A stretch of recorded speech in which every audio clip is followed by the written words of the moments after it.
Сәлем баршаңызға, сіздермен дәрігер Бағзат Сейтқазылұлы. Бүгінгі мен осы видеороликта сіздерменен топ 5 тағам туралы сөйлесетін боламын. Осы тағамдарды күнделікті жейтін болсаңыздар, сіздер 2 есе жасаратын боласыздар. Қалай айтқан кезде де сіздердің мысалға ағзаларыңыз, метаболизм процестері тезірек жүріп, өзіңізді өте жақсы сезінетін боласыз, және де айтқан кезде скобочкада жасаратын боласыз. Негізі мен осы видео роликқа қатысты видео жасағанмын. Ол жерде 7 тағам туралы айтқанмын. Сол тағамдар жейтін болсаң тез қартайып кетесің деп, соның ссылкасын төменге қалдырып кетемін, соны көріп шықсаңыздар болады. Ал осы видео роликта мен наоборот адам ағзасын жас қылатын, чтобы анти-эйдж деп айтып жатады, қазір сондай популярный тема. Сол туралы айтатын боламын. Өте пайдалы видео болады, соңына дейін қараңыз, өйткені соңына дейін мен рецептпен бөлісетін боламын. Каналға тіркеліп, лайк басып, комментарий жазып кетіңіз, ал мен бастаймын. Ең біріншісі, қандай тағамдар дейтін болсақ, ол антиоксиданттер. Антиоксиданты деген не? Ол біздің бүткіл органдарымыз, кишечниктарымыз болсын, болмаса ішкі органдарымыз болсын, клеткаларымыз болсын, барлығын айтқан кезде жасартып тұрады. Апоптоз деген зат бар. Апоптоз дегеніміз не? Ол дегеніміз мысалға бізде адам ағзасында клетка болатын болса, апоптоз кезінде бұл клетка өзінен өзі жойылып, бұның орнына жаңа клетка келу керек.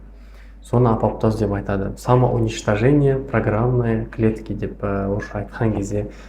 Осы процесс егер дұрыс жүретін болса, сіз айтқан кезде жасарасыз. Антиоксиданты как раз таки осы процессті реттейтін бір өлшеуіш болып табылады. Сол себепті антиоксиданты көп продукттарды көп жеген сайын сіз жас болады деп айтсақ та болады. Болмаса старение процесін кәдімгідей тежейді. Мысалға ол қандай дейтін болсаңыз, черника жесеңіз болады, жеміс жидектер жалпы барлығы, клубника, малина болсын, ежевика жатады, клюква, чернослив, артишок. Ал овощтар болатын болса, мысалға көкөністер, артишок, спаржа, брокколи деген сияқты көкөністер бар ғой. Солар, листья салата, помидор бар, огурцы бар, кәдімгі сладкий перец та жатады оның ішінде. Неде жатады жаңағы лук дейді ғой, пияз. Осының барлығы процесс старениен тежейтін продуктыларға жатып және есептеледі. Өйткені жаңағы мен айтқандай құрамында өте үлкен антиоксиданттар бар. Көріп тұрғандарыңызда мына статьяда, осы 2 статьядан алынған заттар осы жерде толығырақ айтылған. Екінші продукт ол бізде какао мен қара шоколад. То же самое не үшін анти-эйдж программа, өйткені құрамында үлкен количествода антиоксиданттар көп, апоптоз процесін тормозтетеді, метаболический процестерді күшейтеді. Соның әсерінен сіз тезірек азасыз, тезірек денеңізден жидкостьтер шығып бастайды, отек дейді ғой. Мысалы көзіңіздің астына отек жиналуы мүмкін, аяғыңыз ісінуі мүмкін, болмаса денелеріңіз жалпы. Бірақ шоколад қандай жеу керек? Осы жерде өте маңызды заттар. Қазір мен айтамын, сіздер таңғалмаңыздар. Қазіргі магазинде толып тұрған шоколадтың барлығы пустой углевод, сахардан басқа түк жоқ деп айтсақ та болады. Өйткені құрамында 50, болмаса 70% кәдімгі просто сахар да. Сонымен сіз шоколад жеңіңізде сахар жегенмен бірдей боласыз. Тәттілікті береді, әшейін қара түсті негізінде. Мысалға біз жақында шоколад жедік, составын алып қарасақ, былай жазылып тұр. Удельный вес шоколада 50%. Ол дегеніміз не? Ол деген шоколадтың өзі жартылай ғана да. То есть получается мынау су, шоколад деп алып қарасақ, осы банканы, стаканды, осының жартысы ғана шоколад, жартысы сахар ғой сол кезде, и басқа заттар да. Ал дұрыс шоколадтар қандай болу керек? 70 немесе 80%, кейбір кезде даже 90%-ға дейін қара шоколадқа толы болады. И одан кейін кішкене ғана қоспа болады. Осындай шоколадтар пайдалы. Бірақтан маған айтып жүрмеңіздер, ой, мен осында шоколадты жедім, бір апталап жедім, маған дәрігер айтты жесін деп, содан кейін мен жеп бастадым, ауырып қалдым, ұйқы безім ауырып жатыр, қазір приступ болды, анау деген сияқты. Конечно, мен сіздерге айтпаймын, шоколад болмаса какаоны күнделікті түрде лопатамен же деп. Жоқ, олай емес. Көп жеуге болмайды әрине, бірақ осындай заттарды арасында жеп тұрсаңыз керемет көмек болады.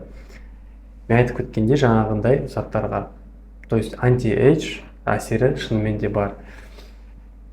Составынан қарайсыздар, темный шоколад болу керек, 70%-тен жоғары болу керек шоколадтың деңгейі. Сахар желательно вообще болмау керек, болмаса аз мөлшерде ғана болу керек. Осындай шоколад болады жеуге. Содан кейін какао қандай? Желательно сертифицированный, то есть бір доказательный базасы бар какао болған жақсы, өйткені қазір какаолардың бәрі әшейін ұнтақ, құрамы нашар да, былай айтқан кезде, сол үшін жақсысын алу керексіз.